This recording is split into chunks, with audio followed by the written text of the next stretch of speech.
इस वीडियो में हम डिस्कस करेंगे गवर्नर जनरल और वायसराय के बारे में, जो आने वाले सभी एग्जाम के लिए काफी इंपॉर्टेंट है। तो स्टार्ट करते हैं आज की क्लास। आगे बढ़ने से पहले सबसे पहले संक्षिप्त विवरण देख लेते हैं कि कैसे आगे क्लास को हम प्रोसीड करेंगे। तो 1757 से लेकर 1772 ईस्वी तक जो ब्रिटिश सरकार का सर्वोच्च पद हुआ करता था वो बंगाल के गवर्नर के नाम से जाना जाता था।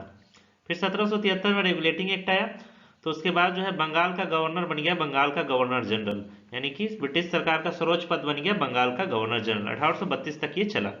फिर 1833 से 1857 तक भारत का गवर्नर जनरल बन गया बंगाल का गवर्नर जनरल का पद बन गया भारत का गवर्नर जनरल 1833 के चार्टर अधिनियम आने के बाद। फिर 1858 से लेकर 1946 तक ये पद भारत का वायसराय के नाम से जाने जाने लगा। और भारत की आजादी के बाद जब तक हमारा संविधान लागू नहीं हुआ तब तक ये गवर्नर जनरल के नाम से जाना जाने लगा। भारत में अंग्रेजों के औपचारिक शासन से पूर्व भारतीय यूरोपीय आर्थिक संबंध पहले से थे। अंग्रेजी ईस्ट इंडिया कंपनी, जिसे कभी जॉन कंपनी भी कहा जाता था, 1600 में स्थापित संयुक्त शेयर कंपनी थी, जिसे लंदन के व्यापारियों ने स्थापित किया था। इस दौरान अन्य व्यावसायिक कंपनियां जैसे पुर्तगाली, डच, फ्रांस, डेनमार्क भी भारत में अपना प्रभुत्व का विस्तार कर रही थी। भारत में ईस्ट इंडिया कंपनी को अपने पांव पसारने का मौका 1612 में प्राप्त हुआ, जब तत्कालीन मुगल बादशाह, उस समय के जो मुगल बादशाह थे जिनका नाम जहांगीर था, उन्होंने ब्रिटेन के महारानी एलिजाबेथ प्रथम के राजदूत सर टॉमस रो को सूरत में व्यापारिक केंद्र स्थापित करने का अधिकार दिया। भारत में अंग्रेजी राज्य की औपचारिक शुरुआत 1757 में जब शुरू हुई, जब प्लासी का लड़ाई हुआ, क्योंकि प्लासी की लड़ाई में अंग्रेजों की जीत हो गई थी और मुगल जो बंगाल के नवाब थे वो हार गए थे, जिसके कारण जो है बंगाल का क्षेत्र जो है अंग्रेजों के हाथ में चला आया और जो है बंगाल जो है अंग्रेजों की राजनीतिक शक्ति के रूप में परिवर्तित होती चली गई और धीरे धीरे करके अंग्रेजों ने पूरे भारत पर शासन कर लिया। अब अंग्रेजों के पास सरकार भी थी, सैन्य शक्तियां भी थी और ये सब कुछ था, ठीक है।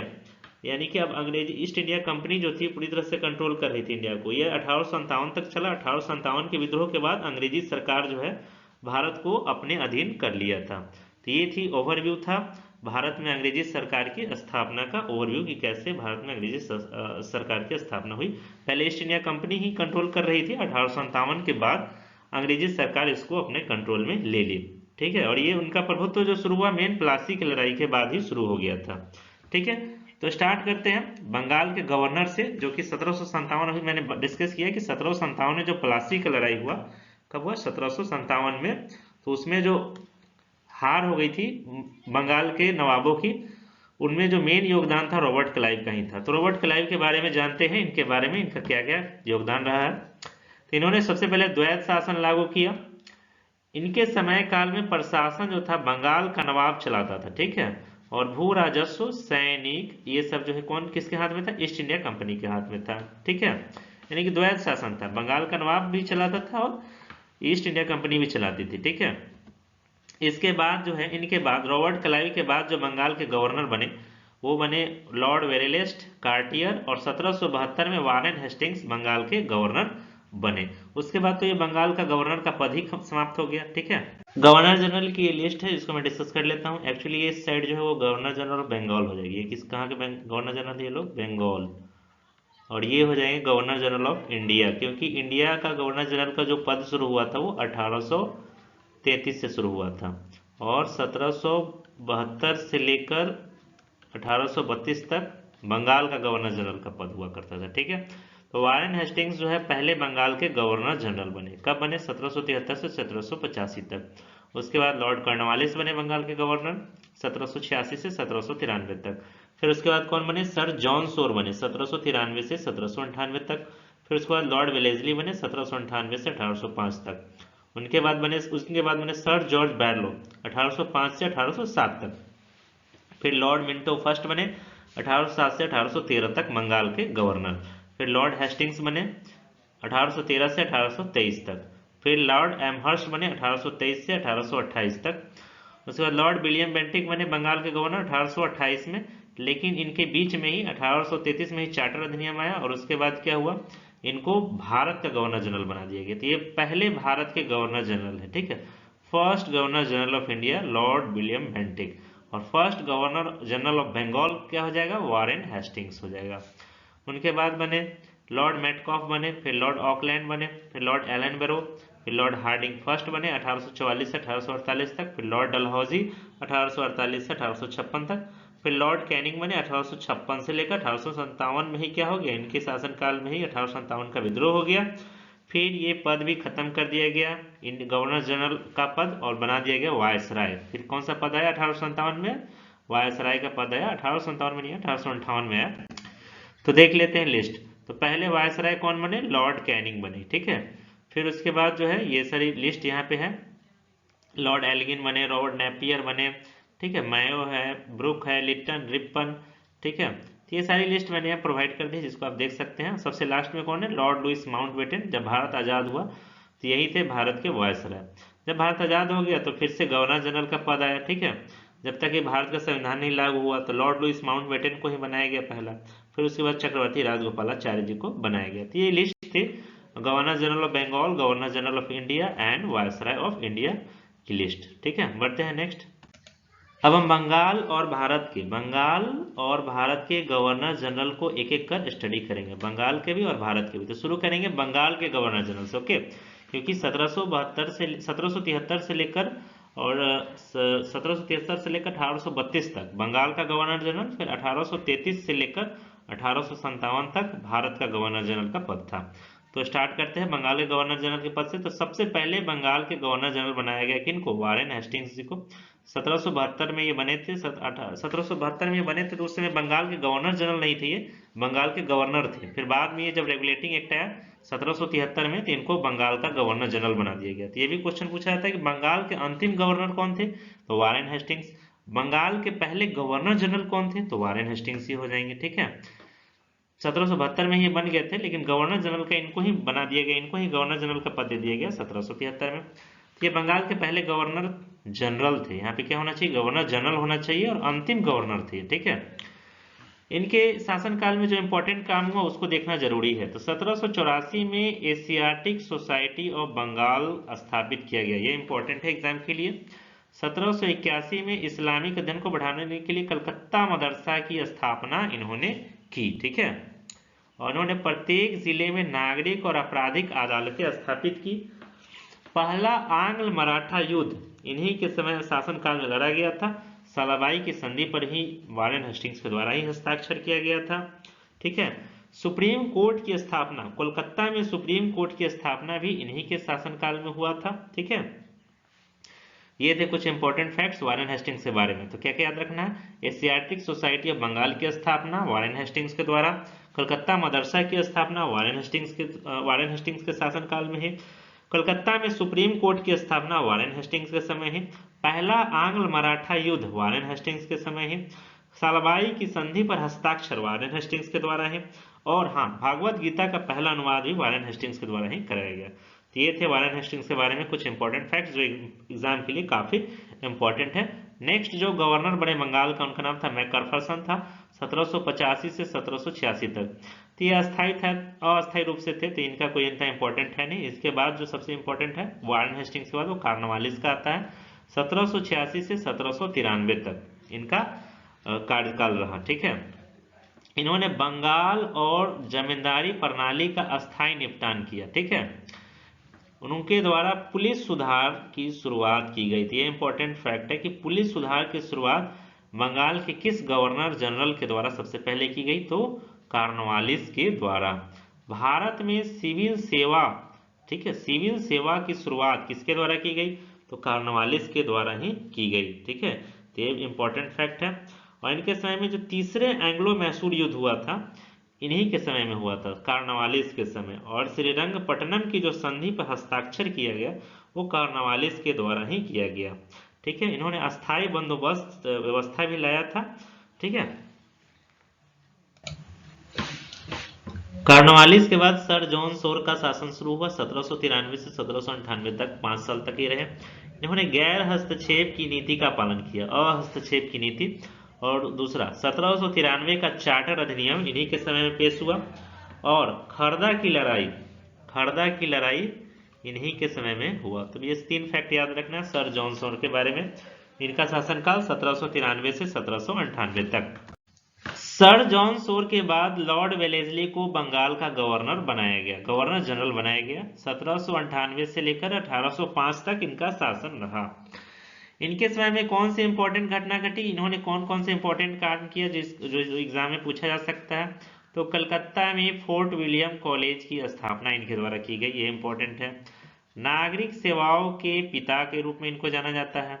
सब्सिडरी अलायंस की नीति इन्हीं के द्वारा अपनाई गई। सहायक संधि इन्हीं के द्वारा शुरू की गई। चौथा एंग्लो मैसूर युद्ध इन्हीं के समय में हुआ। बेसिन की संधि इन्हीं के समय में हुआ। दूसरा एंग्लो मराठा युद्ध इन्हीं के समय में हुआ। ठीक है, तो ये थे कुछ इंपॉर्टेंट फैक्ट्स जो लॉर्ड वेलेस्ली से रिलेटेड है। बढ़ते हैं अगले गवर्नर जनरल की तरफ। अगले जो बंगाल के गवर्नर जनरल बने जॉर्ज बार्लो, 1805 से 1807 तक ये रहे। ये एक्चुअली एक प्रकार के कार्यवाहक गवर्नर जनरल थे। इनके समय में इंपॉर्टेंट घटना घटी कि 1806 में वेल्लोर का विद्रोह हुआ। वेल्लोर के विद्रोह में भारतीय सैनिकों ने अंग्रेजी अधिकारियों को मार दिया था। उसके बाद जो गवर्नर जनरल बने बंगाल के लॉर्ड विंटो फर्स्ट 1807 से 1813 तक रहे। इनके समय इंपॉर्टेंट घटना क्या है कि अमृतसर की संधि हुई 1809 में। अमृतसर की संधि हुई 1809 में महाराजा रंजीत सिंह और लॉर्ड विंटो फर्स्ट के बीच में। उसके बाद लॉर्ड हेस्टिंग्स आए, वो गवर्नर जनरल बन के बंगाल के 1812 से 1823 तक इनका समय पीरियड टाइम पीरियड रहा। ये जो है गैर हस्तक्षेप की नीति, जो अहस्तक्षेप की नीति सर जॉन सॉर के द्वारा जो शुरू की गई थी उसको इन्होंने खत्म कर दिया। साथ इन्होंने प्रेस की सेंसरशिप को भी इन्होंने समाप्त कर दिया। ठीक है, और इनके समय में ही मद्रास में रैयतवाड़ी और बंगाल बोला गया मुझे, बॉम्बे में महलवाड़ी व्यवस्था शुरू की गई थी। ठीक है, मद्रास में रैयतवाड़ी और बॉम्बे में महलवाड़ी प्रणाली शुरू किनके द्वारा की गई, लॉर्ड हेस्टिंग्स के द्वारा।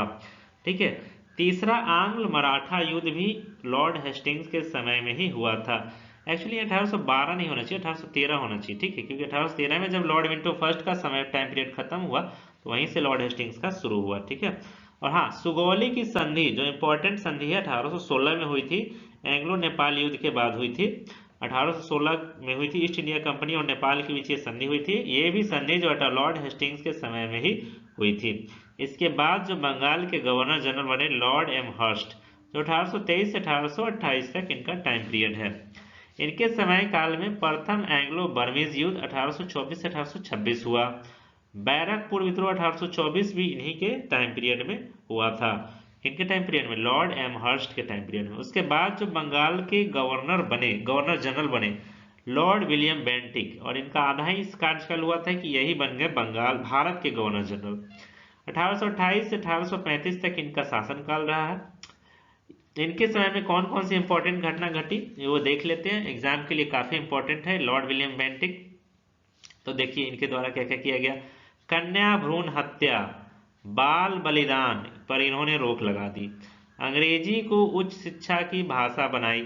कलकत्ता में पहला मेडिकल कॉलेज इन्हीं के द्वारा स्थापित किया गया। सती प्रथा को समाप्त करने में इन्होंने ही हेल्प की। राजा राममोहन राय जो है इन्हीं की मदद से सती प्रथा को क्या करवा पाए, बैन करवा पाए। तो सती प्रथा को समाप्त करने में लॉर्ड विलियम बेंटिक का योगदान था, और ये भारत के पहला गवर्नर जनरल बने।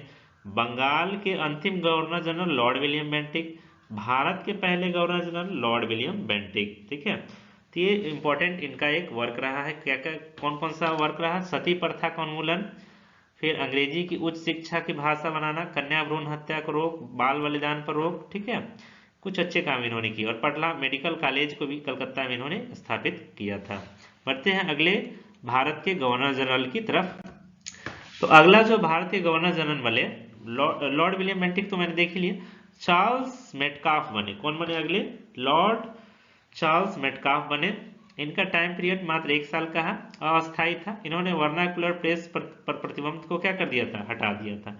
इसके बाद ऑकलैंड बने 1836 से 1842। इनके शासनकाल में पहला अफगान युद्ध लड़ा गया था। ठीक है, फिर उसके बाद है डलहौजी, कौन है, डलहौजी। एक्चुअली इससे पहले, डलहौजी से पहले भी जो है ऑकलैंड के बाद लॉर्ड एलनबरो बने थे। ठीक है, कौन बने थे, लॉर्ड एलनबरो। उसके बाद डलहौजी बने, लॉर्ड एलनबरो बने, फिर लॉर्ड हार्डिंग फर्स्ट बने। ऑकलैंड के बाद लॉर्ड एलनबरो, फिर लॉर्ड हार्डिंग फर्स्ट, ठीक है। लॉर्ड एलनबरो का टाइम पीरियड 1842 से 1844, फिर लॉर्ड हार्डिंग फर्स्ट का टाइम पीरियड 1844 से 1848, ठीक है। प्रथम आंग्ल सिख युद्ध भी जो है लॉर्ड हार्डिंग फर्स्ट के समय हुआ था, ठीक है। उसके बाद 1848 से 1856 तक टाइम पीरियड किसका रहा, लॉर्ड डलहौजी का, यानी 1848 में लॉर्ड डलहौजी बने। उनके ऑकलैंड और डलहौजी के बीच में दो और भारतीय गवर्नर जनरल थे, लॉर्ड एलनबरो और लॉर्ड हार्डिंग। अब इनके समय पीरियड में कौन कौन से इंपॉर्टेंट काम हो उसको देख लेते हैं। 1853 में बंबई से ठाणे तक पहली रेलवे लाइन इनके द्वारा खोली गई। 1853 में कलकत्ता से आगरा तक पहली टेलीग्राफ लाइन इनके द्वारा ही शुरू की गई, ठीक है। डॉक्ट्राइन ऑफ लैप्स, ठीक है, डॉक्ट्राइन ऑफ लैप्स की नीति भी इन्हीं के द्वारा शुरू की गई, जिसको हिंदी में व्यपगत की नीति कहा जाता है, ठीक है। इसके द्वारा इन्होंने सबसे पहले सतारा को, जयपुर को, संभलपुर, उदयपुर, झांसी, नागपुर पर इस सब पे कब्जा कर लिया था। डॉक्ट्राइन ऑफ लैप्स में यह था कि अगर किसी भी राजा के पास अपने पुत्र नहीं है तो उनका राज्य जो है अंग्रेजों का राज्य माना जाएगा, ठीक है। उन्होंने ग्रैंड ट्रंक रोड की शुरुआत की थी, ठीक है। पोस्टल सिस्टम की स्थापना की लॉर्ड डलहौजी ने। उनके शासनकाल में 1854 में वुड्स डिस्पैच पारित किया गया था, जिससे स्कूल से विश्वविद्यालय तक की शिक्षा अच्छी तरह से पहचान की, ठीक है। उन्होंने विधवा पुनर्विवाह विधेयक भी पारित किया। तो ये कुछ अच्छे काम है लॉर्ड डलहौजी के जो याद रखे जा सकते हैं। कुछ खराब काम भी है, जैसे डॉक्ट्राइन ऑफ लैप्स बहुत खराब काम था। अच्छी काम यह है कि रेलवे लाइन की शुरुआत 1853 में बंबई से ठाणे तक, फिर टेलीग्राफ लाइन की शुरुआत, पोस्टल सिस्टम की शुरुआत, ठीक है, विधवा पुनर्विवाह विधेयक पारित कराना, तो ये सब कुछ अच्छे काम इन्होंने किए। बढ़ते हैं अगले गवर्नर जनरल की तरफ। अगले जो गवर्नर जनरल बने उनका नाम था लॉर्ड कैनिंग। 1856 से 1862 तक इनका शासनकाल रहा। इन्हीं के समय में 1857 का विद्रोह हुआ और 1858 में ये बन गए भारत के वायसराय, ठीक है। तो 1857 का विद्रोह के दौरान यही भारत के गवर्नर जनरल थे। युद्ध के बाद इनको भारत का पहला वायसराय बना दिया गया। इन्होंने हड़प नीति जो कि डलहौजी के द्वारा शुरू किया गया था इसको उन्होंने हटा दिया।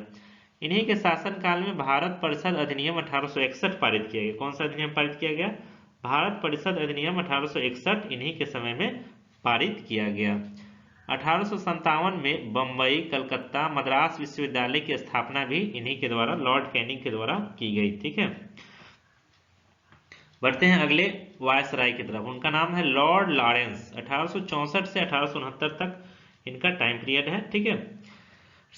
लॉर्ड लॉरेंस के शासनकाल में क्या हुआ कि कलकत्ता, बॉम्बे, मद्रास में उच्च न्यायालय की स्थापना की गई, ठीक है। भारतीय वन विभाग का भी गठन लॉर्ड लॉरेंस के समय में ही हुआ। टेलीग्राफ लाइन को यूरोप के साथ जोड़ा गया लॉर्ड लॉरेंस के समय। विभिन्न सुधारों की शुरुआत की गई। पंजाब बोर्ड ऑफ एडमिनिस्ट्रेशन के सदस्य बनाए गए लॉर्ड लॉरेंस को। पंजाब यानी उद्धारकर्ता के नाम से, पंजाब के उद्धारकर्ता के नाम से इन्हें लॉर्ड लॉरेंस को जाना जाता है, ठीक है। ये कुछ थे, कुछ ज़्यादा इंपॉर्टेंट वर्क नहीं है, ठीक है। लॉर्ड लॉरेंस एक याद रखा जा सकता है कि 1865 में भूटान का युद्ध इनके समय में हुआ था शासनकाल में, ठीक है। इसके बाद आए लॉर्ड मेयो। कौन आए, लॉर्ड मेयो 1869 से 1872 तक। इनके शासनकाल में क्या हुआ कि भारत में वित्तीय विकेंद्रीकरण शुरू हुआ। भारतीय राजकुमारी के लिए काठियावाड़ में राजकोट कॉलेज, अजमेर में मेयो कॉलेज की स्थापना की गई। उनके समय में भारत की पहली जनगणना 1871 में हुई। ये इंपॉर्टेंट फैक्ट है कि भारत की पहली जनगणना 1871 में किस वायसराय के काल में हुई थी, तो वायसराय का नाम था लॉर्ड मेयो। भारत का सांख्यिकीय सर्वेक्षण उन्हीं के द्वारा आयोजित किया गया था। उसके बाद जो वायसराय बने उनका नाम था लॉर्ड लिट्टन। क्या नाम था, लॉर्ड लिट्टन। 1876 से 1880 तक इनका टाइम पीरियड है। इंपॉर्टेंट वायसराय को हम डिस्कस करेंगे, नहीं तो बहुत ज्यादा लिस्ट लंबी हो जाएगी, तो इसलिए मैंने यहाँ पे छोड़ दिया है। रानी विक्टोरिया को कैसर ए हिंद के खिताब से सजाने के लिए दिल्ली दरबार फर्स्ट 1877 को आयोजित किया गया था, ठीक है। तो दिल्ली दरबार जो है, पहला दिल्ली दरबार लॉर्ड लिट्टन के समय ही आयोजित किया गया था, ठीक है। 1879 में वैधानिक सिविल सेवा परीक्षा की शुरुआत लॉर्ड लिट्टन के समय। इंग्लैंड में आयोजित सिविल सेवा परीक्षा के लिए अधिकतम आयु 21 वर्ष से घटाकर 19 वर्ष कर दी गई थी। तो ये लॉर्ड लिट्टन के समय ही हुआ था, ठीक है। सिविल सेवा परीक्षा की आयु 21 से घटाकर 19 साल कर दिए लॉर्ड लिट्टन, यानी कि खराब काम किए। उनके शासनकाल में 1878 में वर्नाकुलर प्रेस एक्ट पारित कर दिया गया। ठीक है, ये कुछ दो खराब काम करके गई है। पहला खराब काम इन्होंने किया कि सिविल सेवा परीक्षा की अधिकतम आयु 21 से घटाकर 19 कर दिए और 1878 में वर्नाकुलर प्रेस एक्ट लागू कर दिए। ठीक है, उसके बाद है लॉर्ड रिपन, 1880 से 1884 तक इनका टाइम पीरियड है। इन्होंने वापस से बढ़ाकर सिविल सेवा परीक्षा की उम्र 21 साल कर दी थी। ये बढ़िया काम किया इन्होंने। 1881 में उनके शासनकाल में पहला कारखाना अधिनियम पारित किया गया, जिसमें बाल श्रम को उन्होंने प्रतिबंध कर दिए थे, भी अच्छा काम किया। इल्बर्ट बिल 1883 इन्हीं के समय में पारित हुआ। स्थानीय स्वशासन अधिनियम 1882 में इन्हीं के समय में हुआ। तो लॉर्ड रिपन अच्छे काम किए। ठीक है, उसके बाद अच्छा लॉर्ड रिपन के बारे में और जान लीजिए कि जो वर्नाकुलर प्रेस एक्ट था, जिसको लागू किया गया था लॉर्ड लिटन के द्वारा, इसको उन्होंने रद्द कर दिया था, निरस्त कर दिया था। इसके बाद है लॉर्ड डफरिन। कौन है? Lord Dufferin. लॉर्ड डफरिन का टाइम पीरियड 1884 से 1888 तक बीच में रहा। भारतीय राष्ट्रीय कांग्रेस की स्थापना लॉर्ड डफरिन के समय ही हुई थी, 1885 में। ठीक है, बढ़ते हैं अगले वायसराय की तरफ। अगले जो वायसराय बने उनका नाम था लॉर्ड लैंसडाउन, 1888 से 1894 तक। 1888 से लेकर 1894 तक इनका टाइम पीरियड रहा है। ठीक है, 1892 में भारतीय परिषद अधिनियम इन्हीं के द्वारा पारित किया गया, लॉर्ड लैंसडाउन के द्वारा। दूसरा कारखाना अधिनियम 1891 लॉर्ड लैंसडाउन के समय ही पारित किया गया। डुरंड आयोग ब्रिटिश भारत और अफगानिस्तान के बीच जो रेखा है वो भी लॉर्ड लैंसडाउन के समय ही ये आया था, ये आयोग बनाया गया था। उसके बाद इंपॉर्टेंट वायसराय में आएंगे लॉर्ड कर्जन, जिनका टाइम पीरियड 1899 से 1905 तक है। ठीक है, कब से कब तक है? 1899 से 1905 तक है। इनके समय में क्या हुआ? बंगाल का विभाजन हुआ 1905 में, और बंगाल बट गया पूर्वी बंगाल और पूर्वी बंगाल में बट गया। ठीक है, तो ये एक गलत खराब काम हुआ, बंगाल का विभाजन। लॉर्ड कर्जन के समय बहुत पूछा जाता है। भारतीय पुरातत्व सर्वेक्षण की स्थापना भी लॉर्ड कर्जन के समय ही हुई थी। ठीक है, प्राचीन स्मारक अधिनियम 1904 ये भी लॉर्ड कर्जन के समय ही हुआ। साथ के साथ पुलिस आयोग की नियुक्ति, पुलिस आयोग 1902 लॉर्ड कर्जन के समय ही हुआ। विश्वविद्यालय आयोग 1902 लॉर्ड कर्जन के समय ही हुआ। ठीक है, उसके बाद जो वायसराय है उनका नाम है लॉर्ड मिंटो, 1905 से 1910 तक इनका टाइम पीरियड हुआ। 1909 में इन्होंने मार्ले मिंटो सुधार अधिनियम पारित किया था, मार्ले मिंटो सुधार अधिनियम लाया था 1909 में। ठीक है, इन्हीं के शासनकाल में, लॉर्ड मिंटो के ही शासनकाल में मुस्लिम लीग की स्थापना हुई थी। ठीक है, किसकी स्थापना हुई थी? मुस्लिम लीग। अगले जो वायसराय बने उनका नाम था लॉर्ड हार्डिंग, 1910 से 1916 तक। 1911 में भारत की राजधानी कलकत्ता से दिल्ली स्थानांतरित की गई थी। कब? 1911 में। किसके टाइम पीरियड में? लॉर्ड हार्डिंग के टाइम पीरियड में। 1915 में गांधी जी दक्षिण अफ्रीका से लौटे। कब? 1915 में। लॉर्ड हार्डिंग के ही टाइम पीरियड चल रहा था। एनी बेसेंट ने होम रूल शासन आरंभ किया था, लॉर्ड हार्डिंग के ही समय में स्टार्ट किया था। ठीक है, लॉर्ड हार्डिंग का टाइम पीरियड क्या है? 1910 से 1916 तक। अच्छा, हिंदू महासभा की स्थापना भी इन्हीं के समय में हुई थी। तो ये तीन चीज याद रखेंगे आप। गांधी जी का दक्षिण अफ्रीका से वापस भारत लौटना, भारत की राजधानी कलकत्ता से दिल्ली स्थानांतरित करना 1911 में, हिंदू महासभा की स्थापना। ठीक है, ये सब किसके समय में हुआ है? लॉर्ड हार्डिंग के समय में हुआ है। ठीक है, आगे बढ़ते हैं। लॉर्ड चेम्सफोर्ड, अगले जो इंपॉर्टेंट वायसराय हैं लॉर्ड चेम्सफोर्ड है। इनका टाइम पीरियड 1916 से 1921 तक का है। रॉलेट एक्ट लॉर्ड चेम्सफोर्ड के समय ही आया था। मॉन्टेग्यू चेम्सफोर्ड सुधार इन्होंने लाया था। जालियांवाला बाग हत्याकांड 1919, खिलाफत आंदोलन इन्हीं के समय में हुआ। ठीक है, लॉर्ड चेम्सफोर्ड के बाद अगले इंपॉर्टेंट वायसराय लॉर्ड रीडिंग बने, 1921 से 1926 तक इनका टाइम पीरियड था।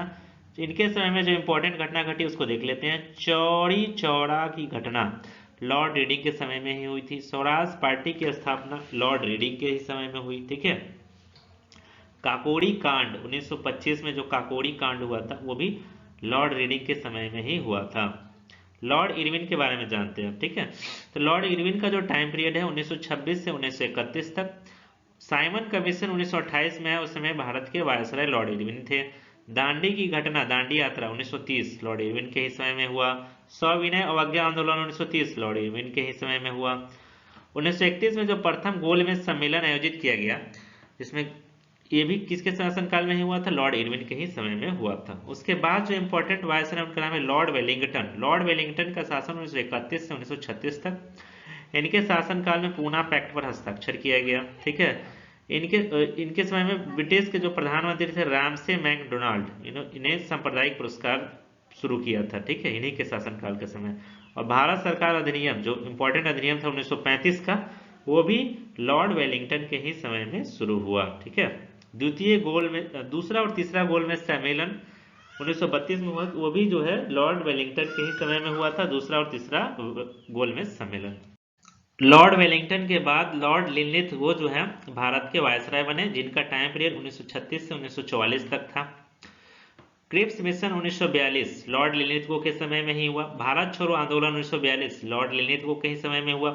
द्वितीय विश्व युद्ध 1939 लॉर्ड लिनलिथ के ही समय में हुआ था। ठीक है, 1940 का जो अगस्त प्रस्ताव था वो भी लिनलिथ के ही समय में हुआ। ठीक है, फॉरवर्ड ब्लॉक का गठन भी लॉर्ड लिनलिथ के ही समय में हुआ। ठीक है, ये सभी घटनाएं घटी। फिर आए अगले वायसराय लॉर्ड वेवेल 1944 से 1947 तक। तो 1946 में कैबिनेट मिशन योजना की शुरुआत जो है लॉर्ड वेवेल के समय में ही हुआ। भारतीय संविधान सभा की पहली बैठक 9 दिसंबर 1946 को हुई थी, ये भी लॉर्ड वेवेल के ही समय में हुई थी। ठीक है, क्लेमेंट एटली उन्होंने 1947 में ब्रिटिश शासन के अंत की घोषणा की, लॉर्ड वेवेल के ही समय में की थी। ठीक है, कौन किए थे घोषणा, क्लेमेंट एटली। ठीक है, उसके बाद भारत आजाद हो गया, लॉर्ड माउंटबेटन को बनाया गया भारत का गवर्नर जनरल। ठीक है, ये भारत का अंतिम वायसराय थे और स्वतंत्र भारत के पहले गवर्नर जनरल बने। कौन, लॉर्ड माउंटबेटन। 3 जून 1947 को भारत का विभाजन हो गया। 4 जुलाई 1947 को ब्रिटिश संसद द्वारा भारत स्वतंत्र अधिनियम पारित कर दिया गया और 15 अगस्त को 1947 को भारत को आजादी मिली। ठीक है, और सी राजगोपालाचारी जो मुक्त भारत का अंतिम गवर्नर जनरल थे, उनको कार्यभार दिया गया। तो ये थे वायसराय की कहानी। ठीक है, वायसराय का ये लिस्ट था और गवर्नर जनरल का लिस्ट था। भारत का बंगाल का गवर्नर जनरल, बंगाल का गवर्नर, बंगाल का गवर्नर जनरल, भारत का गवर्नर जनरल, और ये भारत का वायसराय। और जो आज़ादी के बाद जो गवर्नर जनरल बने भारत के, उनकी ये लिस्ट थी और उनका पूरा वर्क था जो इंपॉर्टेंट है एग्जाम के लिए। और भी कुछ इंपॉर्टेंट फैक्ट्स हम डिस्कस करेंगे अगले स्लाइड में। तो शुरू करते हैं। जैसे बंगाल के पहले गवर्नर कौन बने, तो लॉर्ड क्लाइव को first governor general of Bengal, यानी बंगाल के पहले गवर्नर जनरल कौन बने, तो Warren Hastings. First governor general of India तो Lord William Bentinck. First governor general of independent India तो Lord Louis Mountbatten. First president of Indian National Congress तो W C. Banerjee. First viceroy of India Lord Canning. First Indian governor general of independent India तो चक्रवर्ती राजगोपालाचारी। बंगाल का प्रथम governor कौन था, तो बंगाल का प्रथम गवर्नर रॉबर्ट क्लाइव था। इसके बारे में जान लेते हैं। इनका टाइम पीरियड 1757 से 1760, फिर 1765 से 1772 तक टाइम पीरियड था इसका, रॉबर्ट क्लाइव का। बैटल ऑफ प्लासी में रॉबर्ट क्लाइव का इंपॉर्टेंट योगदान था। ब्रिटिश भारत के दौरान गवर्नर जनरल का कार्यालय किस वर्ष बनाया गया था, तो गवर्नर जनरल कार्यालय 1773 में रेगुलेटिंग एक्ट आने के बाद बनाया गया था। ठीक है, बंगाल का प्रथम गवर्नर जनरल कौन था, तो बंगाल का प्रथम गवर्नर जनरल कौन था, वारेन हेस्टिंग्स। ठीक है, कब बना था, 1773 में ये पद आया था। एक्चुअली 1772 में ही वारेन हेस्टिंग्स बंगाल के गवर्नर थे और जब इनके ही समय रेगुलेटिंग एक्ट आया तो ये वारेन बंगाल के प्रथम गवर्नर जनरल बन गए। ठीक है, 1885 तक इनका टाइम पीरियड है। किसे भारत में सिविल सेवाओं के जनक के रूप में जाना जाता है, तो सिविल सेवा के जनक के रूप में कार्नवालिस को जाना जाता है। किनको जाना जाता है, कार्नवालिस को। ठीक है, भारत के प्रथम गवर्नर जनरल कौन थे, तो भारत के प्रथम गवर्नर जनरल विलियम बेंटिक थे। विलियम बेंटिक को कहा था क्योंकि 1833 में चार्टर अधिनियम आया। ठीक है, चार्टर एक्ट के बाद जो है गवर्नर जनरल का पद खत्म हो गया और उस पद को बंगाल के गवर्नर जनरल का पद खत्म होकर भारत के गवर्नर जनरल का पद बन गया। तो इस तरह से विलियम बेंटिक बन गए भारत के प्रथम गवर्नर जनरल। भारत का प्रथम वायसराय कौन थे, तो भारत के प्रथम वायसराय लॉर्ड कैनिंग थे। कौन थे, लॉर्ड कैनिंग। कब बनाए गए, 1858 में जब गवर्नमेंट ऑफ इंडिया एक्ट आया तो इनके इसी एक्ट के द्वारा भारत के गवर्नर जनरल का पद खत्म करके वायसराय का पद बना दिया गया, तो ये बन गए लॉर्ड कैनिंग भारत के गवर्नर जनरल से भारत के वायसराय बन गए। अस्थाई बंदोबस्त किसके द्वारा शुरू किया गया था? तो अस्थाई बंदोबस्त शुरू किया गया था लॉर्ड कॉर्नवालिस के द्वारा। ठीक है, लॉर्ड कॉर्नवालिस 1793 में इसको लाया था। ठीक है, परमानेंट सेटलमेंट को। ठीक है, स्वतंत्र भारत के प्रथम गवर्नर जनरल कौन थे? तो स्वतंत्र भारत के पहले गवर्नर जनरल थे लॉर्ड लुइस माउंटबेटन। ठीक है, किसने वर्नाक्यूलर प्रेस अधिनियम पारित किया था? तो वर्नाक्यूलर प्रेस अधिनियम लॉर्ड लिटन के द्वारा पारित किया गया था 1878 में। ठीक है, और इसको जो है हटाया किसके द्वारा गया? 1881 में हटा दिया गया लॉर्ड रिपन के द्वारा। तो लॉर्ड लिटन इसको लेकर आया और लॉर्ड रिपन जो है इसको रिमूव कर दिया वर्नाक्यूलर प्रेस एक्ट को। भारतीय प्रेस का मुक्तिदाता किसे कहा जाता है? तो ये कहा था चार्ल्स मेटकॉफ को भारतीय प्रेस का मुक्तिदाता कहा जाता है। ठीक है, बंगाल में सती विनिमयन अधिनियम सती रेगुलेशन एक्ट कब पास किया गया? तो यह पास किया गया 1829 में। किसके सहयोग से पास किया गया था? राजा राम मोहन रॉय ने लॉर्ड विलियम बेंटिक के सहयोग से पास